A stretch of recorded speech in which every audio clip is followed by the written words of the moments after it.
الحمد لله رب العالمين. اللهم صل وسلم على سيدنا محمد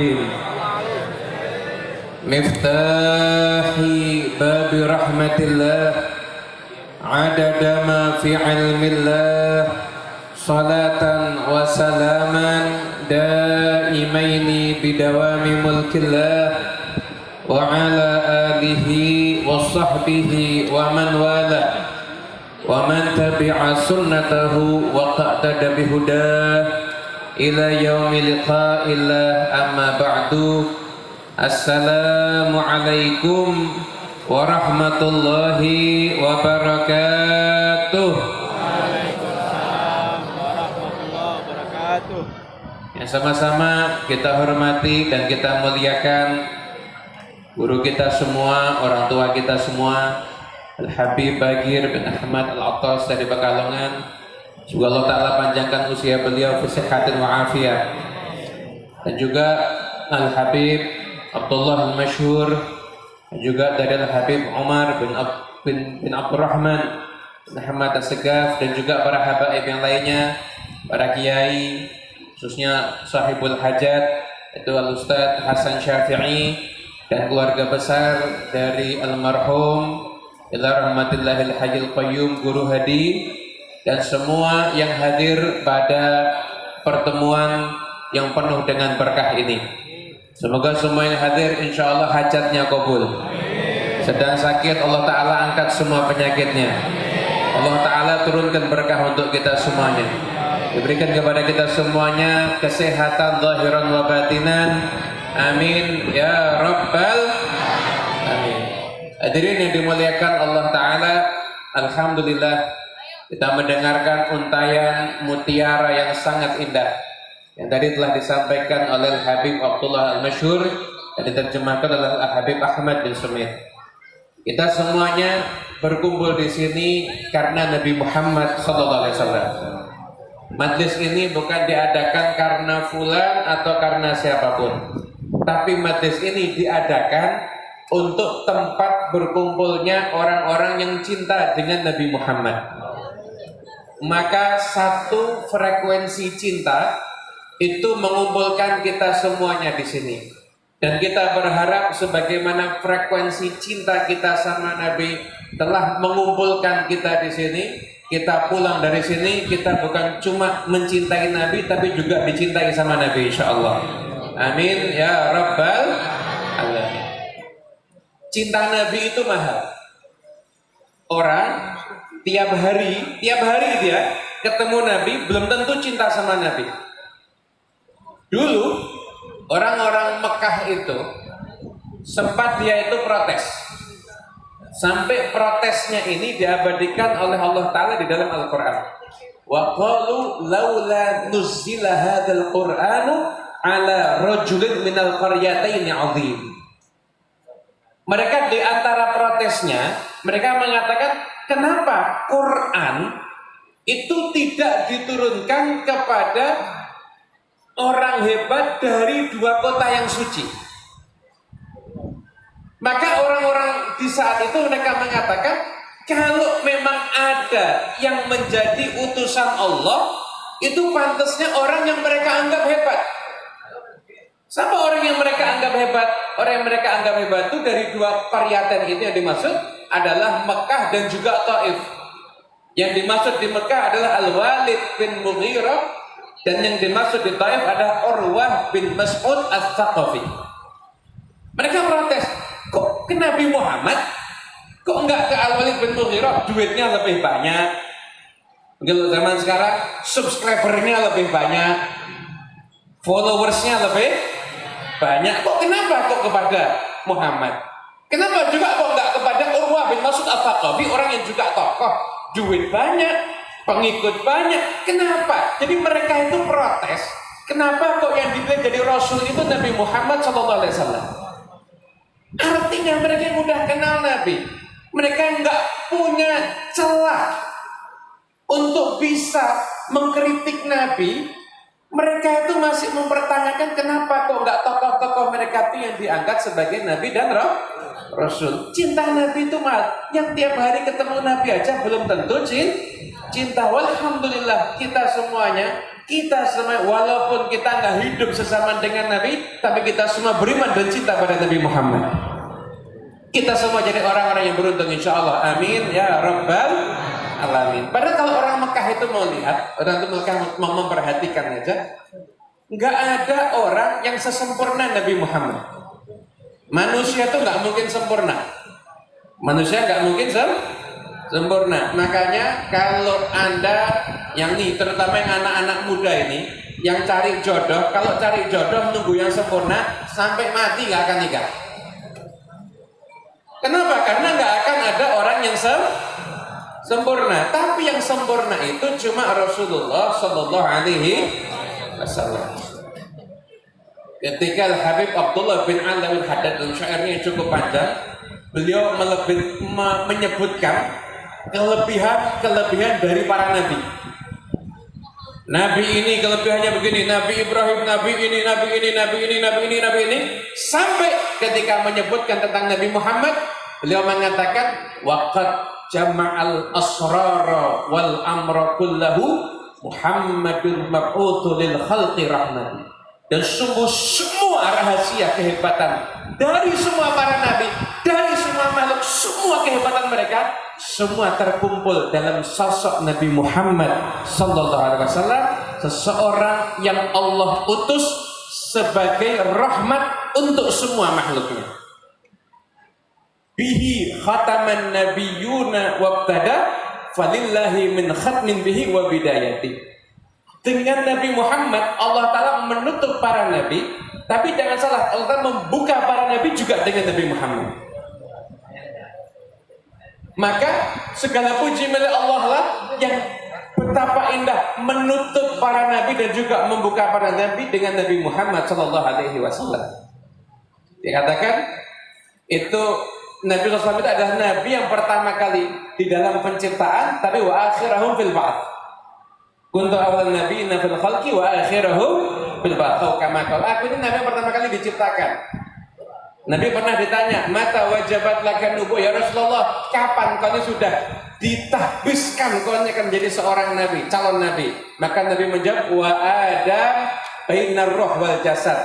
Ketika Adam masih antara ruh dan jasad. Dalam riwayat yang lain, dalam hadis yang senada, ketika Nabi ditanya, beliau mengatakan, kuntu nabiyan wa Adamu munjadilun fil tinati. Aku sudah dilantik menjadi calon nabi, sedangkan Nabi Adam itu masih berupa adonan tanah. Pertama kali diciptakan Nabi Muhammad, yang paling istimewa Nabi Muhammad, yang paling sempurna Nabi Muhammad, tapi penutup para nabi juga Nabi Muhammad sallallahu alaihi wasallam. Allah Ta'ala kirim para nabi dengan syariatnya untuk kaumnya, dengan syariatnya untuk kaumnya, dengan syariatnya untuk kaumnya. Allah kirimkan penutupnya yang paling sempurna untuk seluruh makhluk sampai hari kiamat. Sallallahu alaihi Nabi Muhammad. Hadirin yang dimuliakan Allah Ta'ala, orang itu mau merenung, nggak ada yang lebih hebat dari Rasulullah SAW. Wajahnya aja bercahaya. Nabi Sallallahu Alaihi Wasallam itu kemuliaan karena zatnya. Orang kemuliaan karena sebab itu masih harus berjuang untuk memperoleh kemuliaan. Makanya Rasulullah SAW itu nggak diperingati haulnya, tapi diperingati maulidnya. Kenapa? Dari lahir itu sudah mulia. Tapi kalau waliullah, ulama, orang saleh itu yang diperingati haulnya. Kenapa? Syaratnya orang itu dihauli, itu menjalani hidup dengan baik, matinya pun juga dengan baik. Anda nggak akan dapat dihauli, seseorang dihauli tapi matinya overdosis narkoba, nggak ada. Kenapa? Karena nggak mengakhiri hidup juga dengan baik. Orang yang hidupnya dengan baik, matinya dengan baik, ketika mati, maka puncak, ini udah mengakhiri hidup dengan husnul khatimah, layak ini dibuat haulnya. Aulia, haulnya. Tapi kalau Nabi Muhammad, maulidnya. Kenapa? Karena Rasulullah lahir udah langsung mulia. Bayangkan Nabi SAW itu lahir itu udah bercahaya. Sampai yang ada di situ Sayyidatuna Aminah, Syafa ibunya Abdurrahman bin Auf, kemudian Ummu Aiman itu menyaksikan rumah itu penuh dengan cahaya ketika lahirnya Nabi Muhammad Sallallahu Alaihi Wasallam. Kira-kira setelah Nabi Muhammad ada nggak bayi lahir bercahaya? Ada nggak? Di Jakarta ada? Ada nggak? Di Jakarta nggak ada. Di Solo sama? Nggak ada juga. Nggak ada. Yang ada itu cuma Nabi Muhammad SAW. Yang lahir langsung mati lampu malah banyak.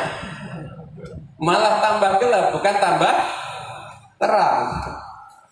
Hadirin yang dimuliakan Allah Ta'ala, Rasulullah SAW itu pernah Siti Aisyah, beliau lagi menjahit. Jarumnya jatuh. Ruangan gelap. Itu orang kalau cari jarum, kita nih jarum jatuh, ruangan terang, cari susah nggak? Cari jarum jatuh, ruangannya gelap, semakin susah. Cari jarum jatuh, ruangan gelap, bawahnya bukan keramik, pasir, semakin susah. Nabi Muhammad masuk kamar, satu kamar terang benderang sampai jarumnya itu kelihatan. Kata Siti Aisyah, ma'adwa wajhaki ya Rasulullah, betapa terangnya wajahmu ya Rasulullah. Maka ketika itu Nabi mengatakan, wailud liman lam yarani yaumal qiyamah.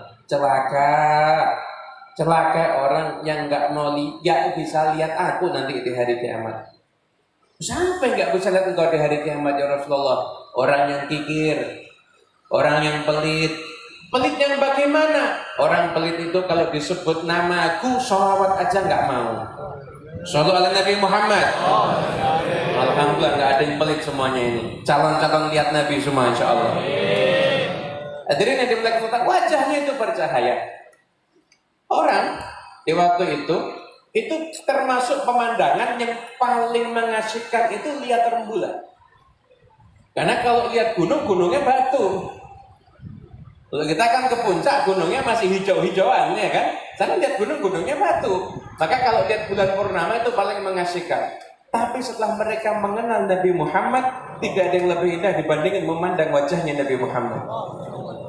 Kata Jabir bin Samurah, beliau mengatakan, pernah malam bulan purnama terang-terangnya, saya lagi menikmati memandang bulan purnama, nggak lama lewat Nabi Muhammad, beliau dibalut kain berwarna merah. Aku perhatikan rembulan, aku perhatikan Rasulullah. Lahuwa indi ahsanu minal qamar. Sungguh Nabi Muhammad di sisiku lebih indah sekalipun dibandingkan dengan rembulan. Paling indah itu Rasulullah sallallahu alaihi wasallam. Abu Hurairah periwayat hadis terbanyak. Berarti intensitas ketemu Nabi itu sering. Ditanya tentang Nabi, mensifatkan Nabi detail nggak bisa. Lu cuma mengatakan mara'aitu ahsana min Rasulillah ka'anna syamsa tajri fi wajhi. Aku nggak pernah lihat yang lebih indah dibandingkan Rasulullah. Seakan-akan matahari itu beredar di wajahnya Nabi Muhammad. Kita nih kalau mensifatkan orang tampan kan paling putih, mancung, kan begitu ya kan? Ada beda. Tampannya gimana? Matahari. Gak ada kecuali Rasulullah. Wajahnya disifatkan seperti matahari. Anda pikir betapa terangnya Rasulullah Sallallahu Alaihi Wasallam. Manusia yang sempurna. Gak ada. Jadi jangan bandingkan Nabi Muhammad dengan tokoh manapun juga. Gak ada. Semua kalah sama Nabi. Semua kalah kalau dibandingkan dengan Rasul. Anda bayangin, ini yang nggak akan bisa ditiru, nggak akan bisa ditiru. Ini kalau orang mau niru putihnya Nabi, mau pakai bedak aja tetap jelek. Wah, apalagi sekarang ini ibu-ibu yang di sono, di sini nggak ada. Kondangan bedaknya tebelnya 20 cm. Cuma mukanya aja putih, leher hitam masih. Iya, mau niru Nabi nggak bisa. Anda tahu, Rasul SAW itu wangi asli dari aroma tubuhnya, bahkan keringatnya wangi. Walaupun begitu Nabi Muhammad masih suka memakai wewangian agar dicontoh sama umatnya. Jadi Nabi udah wangi, tapi masih pakai wewangian karena agar dicontoh oleh umatnya. Itu Siti Aisyah meriwayatkan, kalau ada orang salaman dengan Nabi Muhammad, salaman dengan Rasulullah SAW, itu sampai rumah bau wanginya nggak hilang sepanjang hari, bau wangi masih ada di tangannya. Karena harumnya Nabi Muhammad SAW. Kalau Nabi itu lewat di satu jalan, itu orang lewat jalan situ tahu Nabi Muhammad habis lewat di sini. Kenapa? Karena bau harumnya itu nempel, melekat di jalan yang dilewati sama Nabi Muhammad. Kalau ada anak kecil dulu, anak-anak kecil itu kalau ketemu Nabi rebutan. Nabi SAW itu Nabi ini kira-kira udah berwibawa, sibuk apa enggak kira-kira? Sibuk, pasti sudah berwibawa, sibuk. Tapi kalau ketemu sama anak kecil masih nyempetin main. Tapi kadang kalau lihat anak kecil main, saya coba, ayo balapan lari cepat-cepat menuju ke saya. Maka lari anak kecil nubruk, ada nubruk badan Nabi, ada nubruk punggung Nabi, semua itu meluk Nabi Muhammad SAW. Anda sekarang pernah lihat ada kiai lewat jalan dipeluk sama anak kecil? Enggak ada, anak kecil lari takut mungkin. Ini Rasulullah SAW itu dipeluk sama anak kecil rebutan, megang tangan Nabi, ditempelkan ke pipinya, ditempelkan ke kepalanya. Itu ada anak-anak kecil itu ada yang mengingat, saya kalau nempelkan tangan Nabi ke pipi saya, seakan-akan tangan Nabi sejuknya kayak baru keluar dari tempat yang ada pendinginnya. Kemudian kalau anak itu habis dipegang sama Nabi, itu pulang ke rumah, orang tua tahu habis dipegang sama Nabi ya. Kenapa? Bau harumnya nggak hilang. Suatu ala Nabi Muhammad.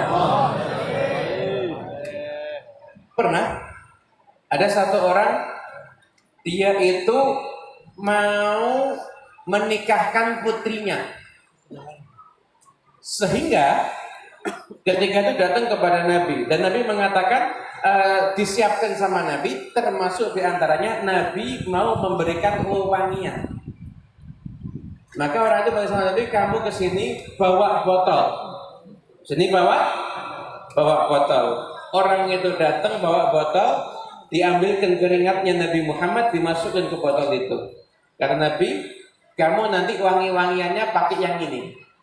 Dibawa sama orang itu, kemudian sampai di rumahnya. Setiap orang itu buka botol tersebut dan dia memakai wewangian tersebut, aroma harumnya itu sampai satu kota Madinah. Sampai itu yang tinggal di rumah tersebut dijuluki Baitul Mutayyibin, rumahnya orang-orang yang wangi. Kenapa rumahnya orang-orang yang wangi? Karena kalau buka wewangiannya itu sampai satu kota Madinah tercium bau harumnya. Dari mana bau harum tersebut? Dari keringatnya Nabi Muhammad SAW. Makanya ini Anda kalau mau niru nggak apa-apa dicoba. Jadi kalau tetangga misalkan mau mantu, mau ada acara nikahan,